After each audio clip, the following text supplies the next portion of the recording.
Fala galera do sexto ano, sejam bem-vindos mais uma vez ao canal e hoje é dia de aula. Nós vamos falar nessa aula sobre solo e seus cuidados. Existem vários processos de melhoramento do solo para a gente poder fazer as atividades humanas. E esses processos a gente chama de manejo de solo. E a gente utiliza eles quando o solo não está adequado para o uso que foi destinado. Como, por exemplo, um solo que tem pouca matéria orgânica e a gente vai querer plantar nele. Se ele tem pouca matéria orgânica, não fica interessante para plantar, mas a gente pode fazer a utilização de algumas técnicas para que ele fique propício para isso. Os processos que nós vamos falar são aração, adubação, irrigação e drenagem. Vamos começar então com a aração. A aração é o processo de revolver o terreno agrícola com um arado, como vocês estão vendo aí. Ele pode ser mais arcaico, pode ser na enxada também, como pode ser com máquinas, como vocês estão vendo aí. A finalidade dele vai ser descompactar a terra para um melhor desenvolvimento das raízes. Expõe o subsolo à ação do sol, fazendo com que bactérias que sejam patogênicas e prejudiciais à plantação, não só bactérias como outros micro-organismos,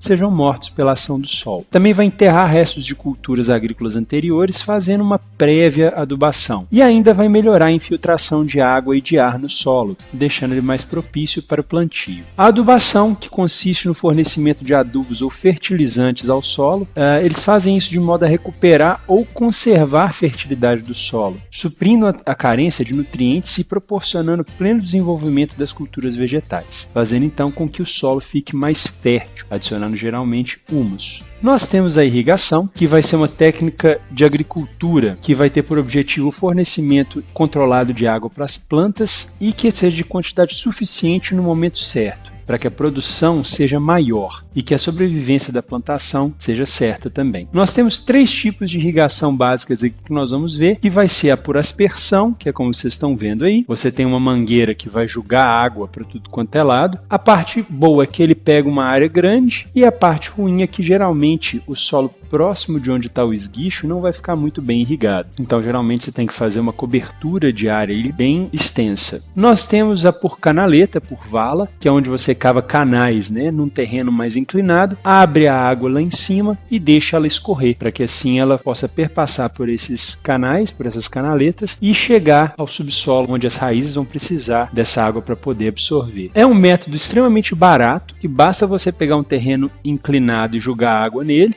mas é uma irrigação que ela pode trazer alguns problemas, como uma irrigação irregular, mais próximo da região onde você solta a água vai ser extremamente bem irrigado e no final vai ser mal irrigado, e também você tem, às vezes, o excesso de retirada de nutrientes do solo por essa água que vai passando, vai lixiviando e tirando as partículas de mineral e levando para o subsolo longe das raízes. E por último, o gotejamento, que é feito geralmente em culturas menores, mas é um processo que vai ter uma irrigação muito mais homogênea e muito mais bacana e controlada. Você coloca realmente a quantidade de água que aquela produção precisa. E a drenagem vem logo em seguida da irrigação, retirando o excesso de água do campo. Lembrando que todos os extremos, tanto falta quanto excesso de tudo, é prejudicial. Tem um processo também que a gente chama de rotação de culturas, que é um processo que é basicamente o que a gente chama de adubação verde. Você vai utilizar o próprio vegetal, como leguminosas, para recompor algumas substâncias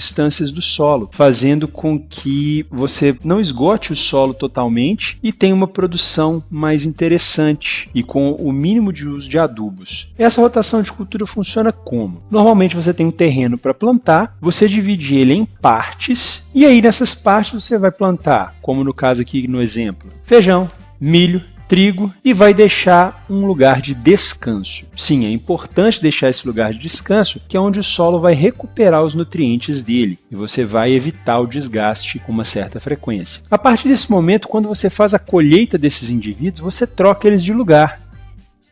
Olha só que legal, passando o feijão para o próximo terreno, o milho para o próximo onde estava plantado o trigo e o trigo para onde estava em descanso, deixando a área onde estava com o feijão em descanso para recuperar os nutrientes, e assim sucessivamente. Falamos das técnicas de preparo do solo para a agricultura, mas tem um evento que ocorre naturalmente e que por força do homem ele é agravado, que a gente chama de erosão. O que é erosão? A erosão do solo vai ser o processo de deslocamento de terra ou de rochas de uma superfície. Então, quando você retira essa partícula de solo de um lugar e leva para outro, nós chamamos de erosão. E elas vão acontecer pelas intempéries que a gente já viu em aulas aí atrás, né? Que são calor, frio, água e vento. O processo de erosão é um processo que pode atrapalhar muito nossa vida, porque são necessários séculos para formar apenas 1 centímetro de solo. E se a gente deixa ele desprotegido, sem cobertura vegetal, acaba que uma hora ou outra ele vai ficar bem passível de ser erodido, né? E a erosão, ela tem vários tipos, como eu falei com vocês. Quando é erosão pela água, nós chamamos de erosão hídrica, e nós temos 2 tipos de erosão hídrica, que é a pluvial e a fluvial. A pluvial é a das chuvas, que está aí representado para vocês nessa imagem, onde nós vamos ter a gota de chuva caindo no solo que está desprotegido,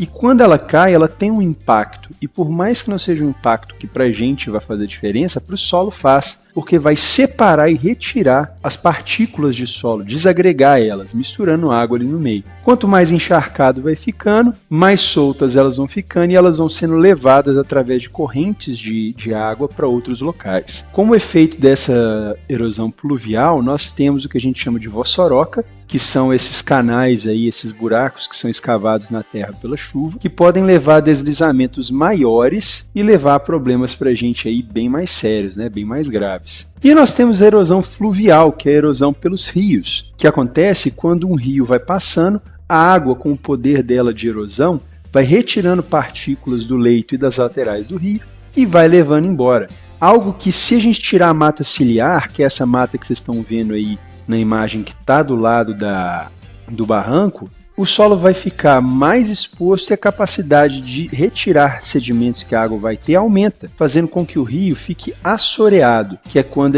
o leito dele vai diminuir de volume pela ação de quantidade de sedimentos dentro dele. Aí outros exemplos para vocês, que é no caso do Grand Canyon, que foi escavado ali, esse tanto de rocha, esses canais foram escavados pela água de rios ao longo de centenas a milhares de anos. Olha só para vocês verem como é que a força da água é bem grande. Nós temos também a erosão eólica, que é a erosão causada pelo vento, que vai ocorrer quando o vento transporta partículas pequenas e vão se chocar contra rochas e vão quebrar mais ainda, fragmentar mais ainda essas rochas, que vão se chocar contra outras e assim sucessivamente. É muito fácil a gente ver essa erosão eólica quando a gente vai em desertos, dunas ou às vezes até em praia mesmo, né? Quando bate aquele vento e vai levando partículas, né, em cima de você, vai batendo aquela areia na perna e vai incomodando. Outro exemplo são aqueles desertos ou regiões rochosas que tem muito arenito, onde o efeito do vento vai provocar essas esculturas que vocês estão vendo. E como eu já comentei ali atrás, o ser humano é um indivíduo que ele facilita, aumenta essa capacidade erosiva numa quantidade extremamente grande, né? E quais são essas atividades que a gente pode fazer que vão aumentar essa erosão do solo? Quando a gente retira a cobertura vegetal fazendo desmatamento, né, a gente perde a consistência desse solo porque as raízes vão morrer e não vão segurar mais ele.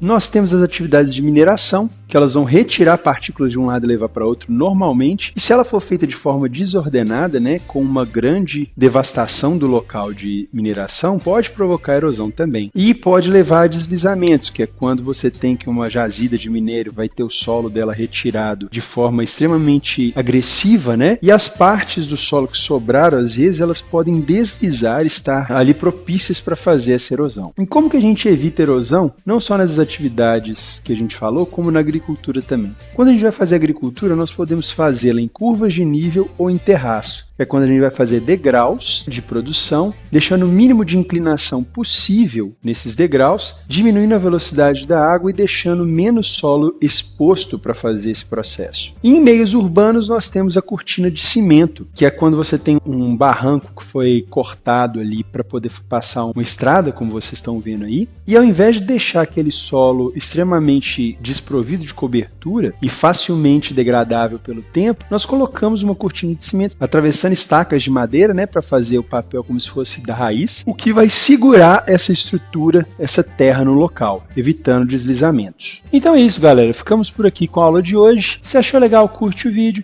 Se achou interessante e quer que outros colegas de vocês tenham esse acesso à informação que vocês tiveram, divulga aí nas redes sociais, no Facebook, no WhatsApp. Não esquece de inscrever aqueles que ainda não são inscritos e marca aquela sinetinha ali para vocês serem os primeiros a receber a informação de que tem vídeo novo no canal. No mais é isso, um abraço para vocês e até a próxima!